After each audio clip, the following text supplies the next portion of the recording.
Di Swiss itu Islam itu agama yang belum diakui, kalau boleh saya kasih sampai tahu, sekarang? ya. Sampai sekarang belum. Bukan formal ya. Yang diakui oleh negara itu hanya agama Katolik. Culture orang Swiss itu gimana sih, Nung? Culture orang Swiss, kalau yang saya lihat pengalaman saya itu sifatnya dingin, cool. Oh, dingin. Dingin, sangat dingin. Dia nggak mau tahu urusan orang lain ya? Tidak, mereka tidak peduli. Oke. Sangat tidak peduli. Ya, kan itu kan pernah ada orang Swiss yang memang sangat menentang Iya. bahwa wah ini tidak mau, siapa tuh Tidak namanya? mau karena Iya. pengaruh Akhirnya dia dapat hidayah kan? benar, akhirnya dapat Masuk Islam kan? benar. Orang Indonesia itu sangat friendly, sangat ramah tamah, suka menolong ya. Kalau ada tetangga yang bagaimana, kalau di sana jangan harap istilahnya ya. Kita masih nafsi-nafsi istilahnya. Oke. Gitu. Assalamualaikum warahmatullahi wabarakatuh, sahabatku dimanapun berada. Hari ini hari Jumat, tanggal 12 November 2021. Saya kedatangan sahabat lama yang memang tinggalnya bukan di sini, tapi jauh, beribu kilometer dari kita, di Swiss ya. Tepatnya di mana Nung tinggal Nung? Di Zug, dekat Zurich. Dekat Zurich. Dekat Zurich. Ya. Alhamdulillah. Alhamdulillah. Saya beberapa tahun yang lalu, udah lama juga sih, pernah datang ke Swiss, ketemu sama Mbak Nunung juga ini. Waktu itu sahabat saya, almarhum Duta Besar Republik Indonesia untuk Swiss, Pak Joko Susilo, masih berdinas sebagai Duta Besar di Swiss. Kita ketemu ya waktu itu ya, Alhamdulillah. Bersama almarhumah Ibunda, kita datang ke Swiss, ketemu sama Mbak Nunung. Jadi hari ini beliau dalam keadaan sehat, datang dari Swiss, tapi sempat isoman dulu ya? Iya. Isolasi mandiri 5 hari ya? 5 hari. 5 hari di hotel, nggak boleh kemana-mana ya? Kalau isoman gitu di kamar doang ya? Kamar doang, nggak boleh kemana-mana lah. Maksudnya nggak boleh keluar dari kamar? Nggak boleh, cuman keluar pintu ambil makanan, udah. Bosan juga dong? Pastilah. Jadi emang apa ya standar kalau orang dari luar negeri ke Indonesia harus seperti itu. Aduh, kita ikutin aja lah memang aturan dari pemerintah. Iya, benar. Jadi alhamdulillah hari ini Mbak Nunung bisa datang. Alhamdulillah. Ya, walaupun sebentar lagi harus balik lagi ke Swiss nih, ya. Berapa puluh tahun di Swiss? 20 tahun lebih, alhamdulillah. 20 tahun tinggal di Swiss. Tapi alhamdulillah bahasa Indonesia tetap lancar. Walaupun di Swiss sehari-hari pakai bahasa Jerman kali ya. Tujuan dulu ke Swiss ngapain? Kan di Indonesia enak. Kok di Swiss sih bisa nyangkut di sana puluhan tahun, punya anak juga di sana, punya suami tinggal di sana, dan juga berdakwah juga di sana. Nah, gimana ceritain dong. Ceritain sedikit ya, tentang kisahku ya. Alhamdulillah saya pertama kali sebetulnya bukan di Swiss, pertama kali di Australia, di Sydney. Oh. Ketemu suami itu di Sydney. Alhamdulillah. Oke. Terus 3 tahun di Sydney, kita istilahnya berteman jarak jauh ya, istilah dari Sydney.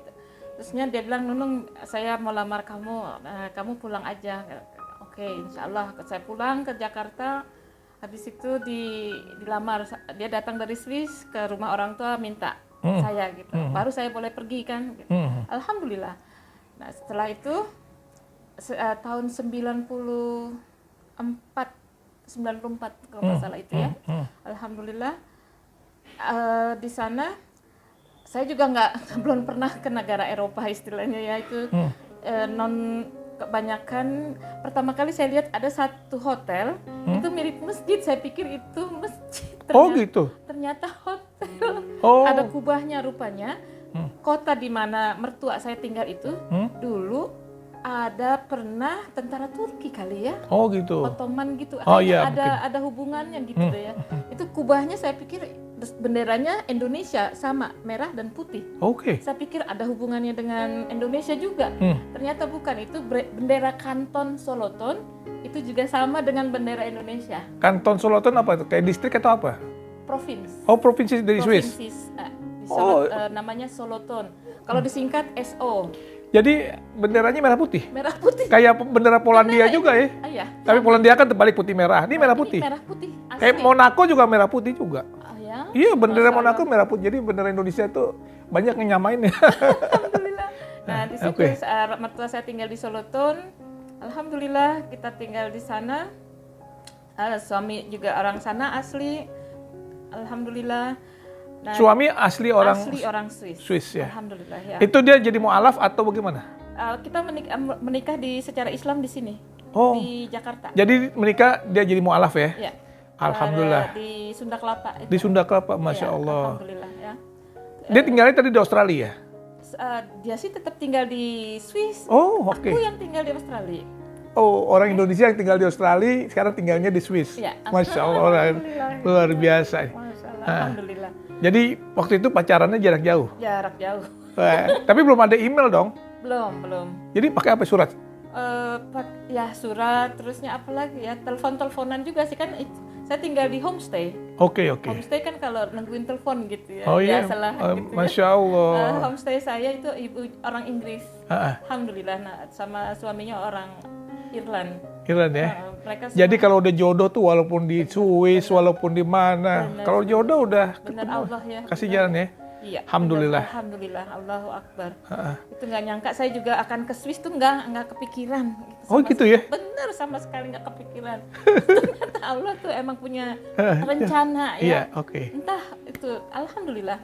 Terusnya setelah Menikah di sini? menikah sini dibawa ke Swiss. Ah, Terusnya catatan sipil di sana. ya. Ya, alhamdulillah. Jadi istilahnya hidup di sana ya. Kita lanjut hidup di sana, alhamdulillah. Terus selama Solothurn dengan Bern, ibu kota Iya. Swiss itu dekat sebetulnya. Oke. Cuman 1 jam, 30 minutes, 30 menit. 30 menit ya. Alhamdulillah. Jadi saya pengen tanya nih, culture orang Swiss itu gimana sih, Nung? Culture orang Swiss, kalau yang saya lihat pengalaman saya itu sifatnya dingin, cool. Oh, dingin. Dingin, sangat dingin. Mereka Dia nggak mau tahu urusan orang lain ya? tidak, mereka tidak peduli. Oke. Sangat tidak peduli. Gitu ya. Jadi gimana tuh? Artinya hubungan bertetangga atau kan kalau orang Indonesia kan rame lah istilahnya. Kalau Swiss Opposite, istilahnya berlawanan, sangat berlawanan. Oke. Kalau kita mau belajar dari culture-nya orang Swiss dan Indonesia diperbandingkan, itu lawannya Indonesia itulah itu Swiss. Orang Indonesia itu sangat friendly, sangat ramah tamah, suka menolong ya. Kalau ada tetangga yang bagaimana, kalau di sana jangan harap istilahnya ya. Kita masih nafsi-nafsi istilahnya. Oke. Gitu ya. Tapi alhamdulillah saya maksudnya diterima oleh keluarga dengan baik gitu, dengan keluarga suami, karena saya adalah mantunya yang pertama. Oh, oke. Alhamdulillah. Jadi pihak keluarga dari suami Nunung itu welcome ya. Kan suaminya kan pindah agama menjadi seorang mualaf ya. Ya. Dia nggak merasa gimana gitu keluarganya. Enggak, mereka nggak terlalu peduli sama masalah agama sih sebetulnya. Oh gitu ya. Cuman karena di Indonesia wajib harus menikah secara Muslim kan, gitu. Kalau untuk itu, nah setelah itu baru saya bilang saya nggak bisa pergi dengan kamu kalau kita nggak minta izin orang tua, ya kan? Itu syaratnya satu. Saya mesti nikah dulu di sini, baru saya minta dapat izin. Itu aja. Oke, karena saya cinta sama kamu, oke, katanya dia. Oh, alhamdulillah gitu. Ya udah, aku kerja, dia sekolah bertahun-tahun, alhamdulillah. Suami namanya siapa? No, suami saya dulu namanya Beno ya. Oh iya. Pak Beno. Orang Jawa Beno ya. Orang Jawa namanya Pak Beno. Nama aslinya Beno ya. Beno ya. Alhamdulillah. Double N ya, alhamdulillah. Udah, terus culture lagi ya, kembali ke culture. Di Swiss itu Islam itu agama yang belum diakui, kalau boleh saya kasih tahu. Sampai sekarang? Sampai sekarang belum. Bukan formal ya. Yang diakui oleh negara itu hanya agama Katolik. Oh, oke. Jadi secara resmi pemerintah nggak ngakui ya? Enggak. Oke. Gitu. Makanya kita agak susah dapat bikin izin untuk dapat masjid ya istilahnya ya. Nah, itu saya juga pengen tanya tuh. Ya, itu. Masalah masjid ini. Iya. Ibadahnya gimana tuh? Itu jihad setiap hari lah. Alhamdulillah. Sangat sulit ya. Alhamdulillah. Dulu waktu zaman pertama kali saya datang ke Swiss itu nggak ada. Istilahnya saya belum pernah ngelihat ada masjid atau musola. Tapi sekarang ini sejak tahun 2009 ada pemilu tentang minaret. Minaret, ya kan? Minaret. Itu Referendum tentang menara ya, menara masjid. Ya, kan itu kan pernah ada orang Swiss yang memang sangat menentang Iya. bahwa wah ini tidak mau, siapa tuh Tidak namanya? mau karena Iya. pengaruh Akhirnya dia dapat hidayah kan? benar, akhirnya dapat Masuk Islam kan? benar, Allahu Akbar. Oh. Dia sangat keras menentang minaret itu ya. Mm. Tapi Allah memang punya Pembolak-balik rencana. hati ya. Benar. Itu semua referendum itu akhirnya negatif. Sampai sekarang pun kalau ada masalah tentang burka lah, tentang apa namanya Jilbab. itu masih negatif. Gitu. Oh gitu. Tapi alhamdulillah masjid sekarang ini semakin banyak musola istilahnya ya. Kalau kita disebutnya musola karena kecil, karena kita nggak dapat tempat untuk mendirikan masjid itu enggak. Hanya di Jenewa itu yang besar. Jenewa ada masjid ya? Masjid besar dari Saudi. Ya. Oh oke. Itu dulu udah lama. Alhamdulillah bagus. Tapi alhamdulillah dengan cara itu mungkin Allah memberi apa istilahnya hidayah untuk taufik atau hidayah walau alam. Islam tuh semakin terkenal gitu. Jadi marketing by itself. Oke, marketing ya jangan. Ya, Apalagi dalam era sekarang ya, sosial media, benar. segala macam orang bisa lihat kan gitu. Semakin banyak. Alhamdulillah karena kita tuh orang sebetulnya orang-orang baik, orang muslim tuh bukan kriminal gitu Iyalah, ya. Kita semua ke sana untuk hidup supaya tidak mau membuat kerusakan ya. Kita semua bayar pajak, juga normal. Kita manusia yang normal, menyambung hidup, hidup secara baik, mentaati peraturan pemerintah. Why not? Gitu kan mestinya welcome istilahnya ya. Ya, begitulah yang saya terima. Tapi alhamdulillah sejak tahun 2014 apa 16 ada masjid baru besar di mana? Di Zurich. Ada. Itu tempat saya pertama kali ikutan di dakwah di Swiss ya, karena di situ ada syekh dari Maroko waktu itu. Nah, alhamdulillah ikut haji dengan mereka, kumpulan mereka, akhirnya saya ikut tetap kontak sama mereka. Kalau mau pergi haji dari Swiss susah nggak? Tidak sama sekali. Gampang ya? Sangat Kuota. mudah. Kalau di sini kan nunggu puluhan tahun, 20 tahun, 25 tahun. Kalau sana? Itulah, karena minim, orang muslim di Swiss itu kira-kira sekitar 500-an sampai 600-an ribu. Oke. Itu rata-rata orang pendatang semua kebanyakan. Ada mungkin 0,0005% gitu orang Swiss asli yang benar-benar mu'alaf. Iya. Dan mereka benar-benar Ya. sangat amanah. Iya. Artinya mereka jadi seorang Islam itu setelah mereka pelajari ya. Benar. Oh ya, pelajari dan juga mendapatkan hidayah. Benar. Jadi bukan yang ngikut-ngikut kan? Benar. Benar-benar karena dia yakinin benar gitu kan, seperti itu. Bahwa benar itu semua yang ada di Quran itu benar gitu ya. Jadi dia Kalau benar-benar kita kan pejuang warisan, ya. Kalau kita kan dari orang tua gitu kan ya benar. Masya Allah. Itu benar. Itu nyata. Allah kasih lihat ke saya dengan mata kepala sendiri, berteman dengan mereka itu. Masya Allah. Oh iya. Ferdi, benar. Alhamdulillah. Kalau orang asli Swiss yang jadi Ya. Muslim. Dan sekarang dari tempat Nunung itu, kalau mau ada keluarga mau sholat, itu jauh nggak musolanya? Alhamdulillah sejak 3 tahun atau 4 tahun yang lalu kita dapat masjid membangun atau menyewa satu ruangan besar yang kita sewa itu membuat community kita yang di kota kecil itu ya, kota Zug itu. Alhamdulillah, misalnya saya suka selalu bilang sama teman-teman kalau yang mau ke Lutsen itu mau makan halal, pergilah ke masjidku, mampir, mau sholat, mau makan siang atau makan malam gitu ya, bisa pesen di kantin. Itu komunitasnya masjid itu orang dari negara mana aja? Ada orang Somalia, Maroko, Tunisia, Algeria, Albania. Itu kita ada komunitas sendiri ya? Ya. Oh gitu. Alhamdulillah ya. Dan itu ada pengajian rutin nggak atau gimana? Alhamdulillah kita membuat satu sekolah untuk anak-anak Quran. Oh, Masya Allah. Alhamdulillah, tapi ya kecil nggak banyak. Alhamdulillah. Iya, jadi disitulah orang buat komunitas berkumpul ya. Ya, kita kecil-kecil tapi keep on moving, keep on living. Iya. Ya, Alhamdulillah. Sekarang Nunung di sana kegiatannya apa, Nung? Kegiatan saya kerja di suatu supermarket namanya Migros, itu besar juga ya istilahnya. Alhamdulillah semacam hero ya di sini ya. Terus yang kegiatan lainnya saya ikut di masjid sebagai pengurus masjid untuk perempuan mengat Masjid apa namanya? Masjid Bilal Mos. Bilal Mos, Masjid Bilal Mos. Alhamdulillah. Dekat rumah ya? Ya 5 menit dari rumah. Alhamdulillah. Jadi justru itu suatu berkah dari Allah tuh. Alhamdulillah, Karena di negara Swiss yang minoritas nyari tempat masjid itu kan susah. Tapi Nunung punya tempat deket ya, Alhamdulillah. cuma 5 menit. Jadi apa sih yang membuat Nunung kok jadi betah di Swiss?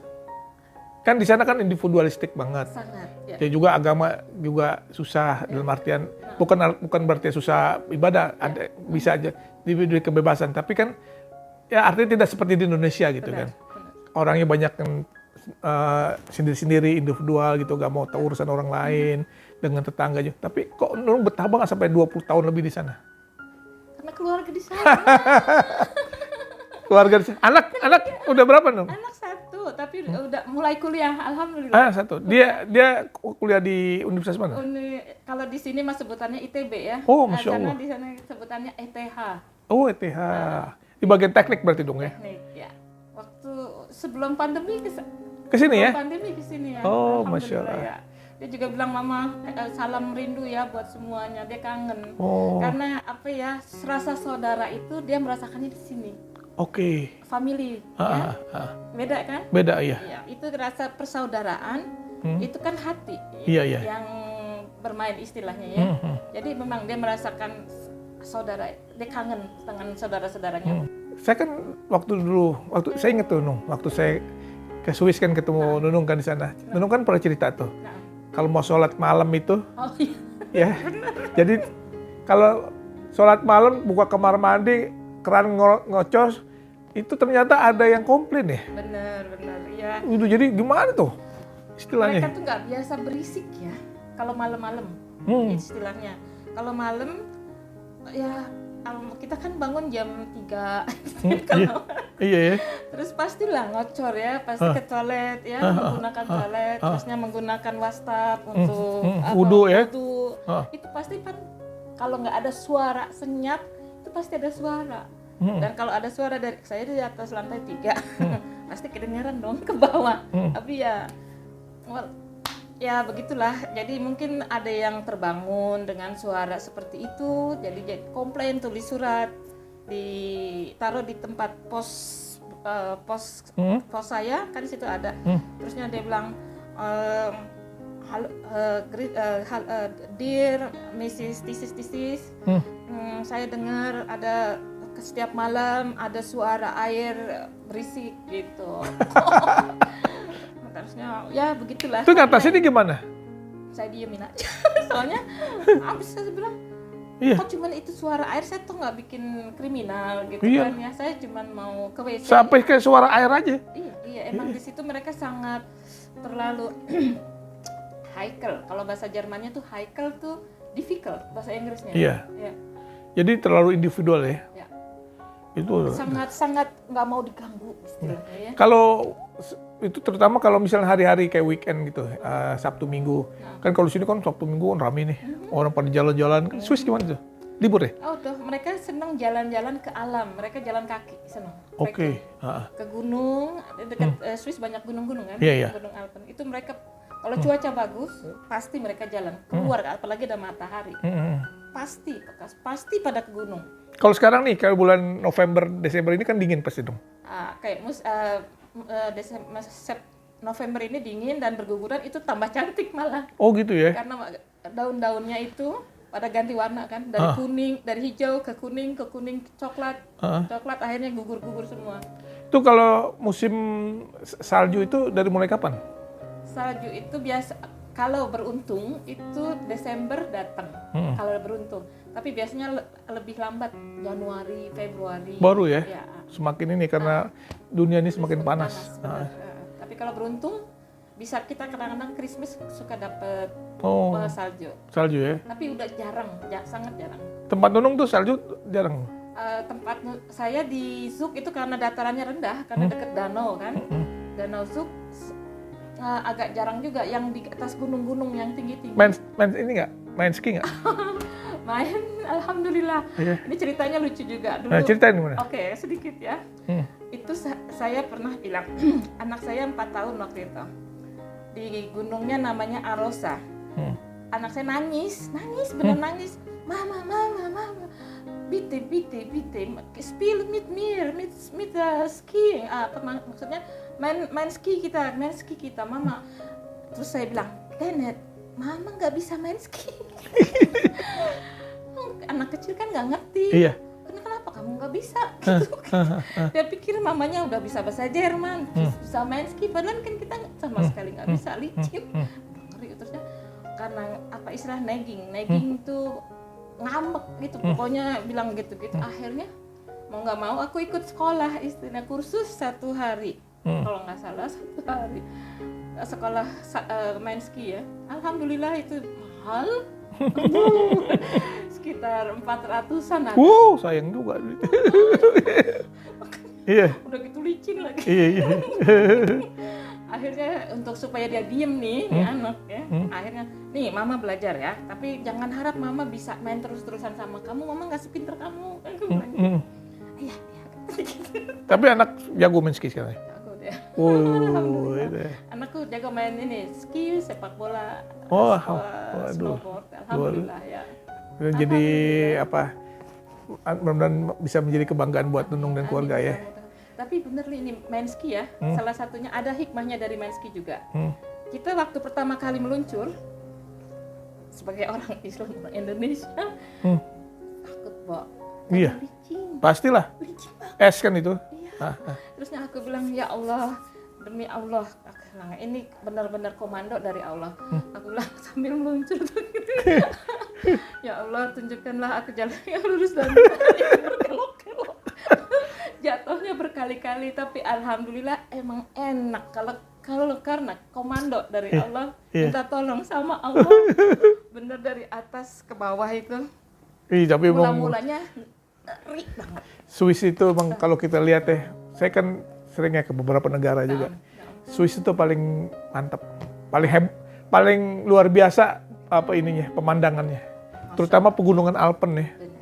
Alpen di Switzerland itu luar biasa, indah sekali. Indah, mereka menjaga. Iya. Mereka bersyukur atas alam yang diberikannya, yang diberikan Allah itu, mereka benar-benar rasa syukurnya itu kita perlu belajar. Iya.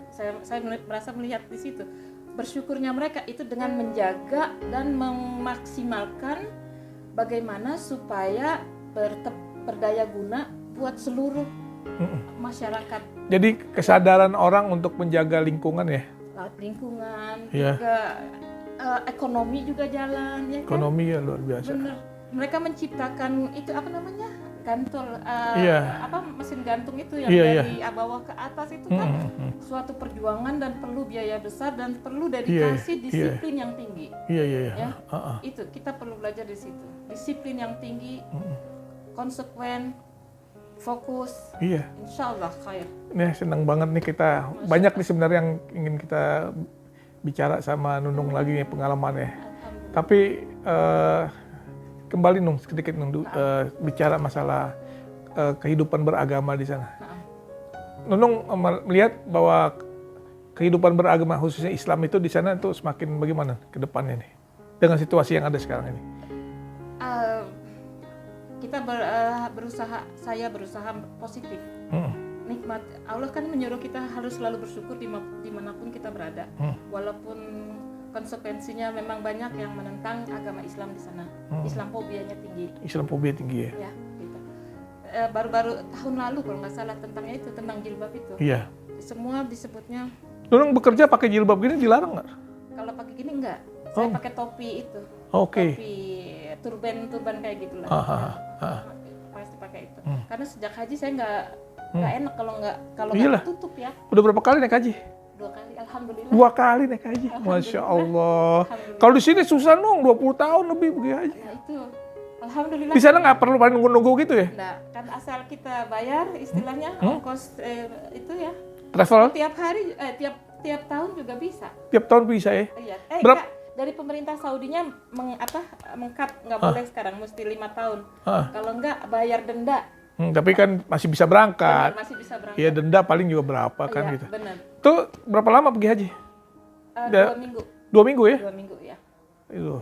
Jarang ada yang mau 40 hari. Kalau orang Indonesia mau ke sana tapi melalui Swiss berangkat. Daripada nunggu 20 tahun. Enggak, karena di perjanjian sama Saudinya, Saudi sama Swissnya. Oh gitu ya. Kayaknya sih nggak bisa. Iya. Karena mesti ada kartu apa sih, ID. ID-nya Swiss ya. ID Swiss, iya. Benar. Tapi kan orang Indonesia kan biasanya kreatif-kreatif. Iya benar. Banyak ada temen Nunung yang orang Indonesia di sana ikut juga. Pergi ya? Dia kan punya istilahnya kartu ID sana gitu. Iya kalau punya menetap di sana. kalau nggak punya kartu ID kan susah. Iya. KTP nggak bisa gitu. Iya. Insya Allah mudah-mudahan nanti kita lihat aja. Iya. Mudah-mudahan ada kemudahan supaya kan itu kansnya ya banyak ya kosong gitu. Iya kosong kan ya. Gitu jadi Iya sambil sebelum berangkat haji dia jalan-jalan dulu di Swiss, setelah itu pergi haji. Amin. Amin. Iya deh, terima kasih nih Mbak Nunung. Seneng banget nih sahabat saya nih Mbak Nunung. Saya pernah dulu nengokin juga ketemu di hotel di mana Nung kita nih ketemu sama Ibu ya? Di Zurich ya? Di Zurich, Marriott apa? Iya Marriott ketemu Mbak Nunung. Nggak berasa juga udah berapa tahun itu lama. Iya, ibu aja wafat tahun 2016. Tuh kan, iya. Jadi senang sekali sekarang kita ketemu lagi di Jakarta. Kapan balik ke ini? Insya Allah tanggal 28. 28 ya? Insya Allah, ya. Mudah-mudahan perjalanan kembali ke Swiss diberikan keselamatan. Amin Allah. Nanti balik lagi ke Jakarta, ajak keluarga, mampir juga kembali ke sini ya. Insya Allah. Oke, teman-teman. Terima kasih. Nih kita ngobrol-ngobrol santai dengan sahabat saya Mbak Nunung Sumiati, warga negara Indonesia yang tinggal di Swiss. Mudah-mudahan bisa memberikan wawasan buat kita bagaimana kehidupan budaya di negara yang memang Islam menjadi minoritas. Tentunya ini satu hal yang memberikan pengalaman buat kita dengan apa yang disampaikan oleh Mbak Nunung. Sampai ketemu lagi Mbak Nunung ya. Terima kasih. Assalamualaikum. Waalaikumsalam warahmatullahi wabarakatuh.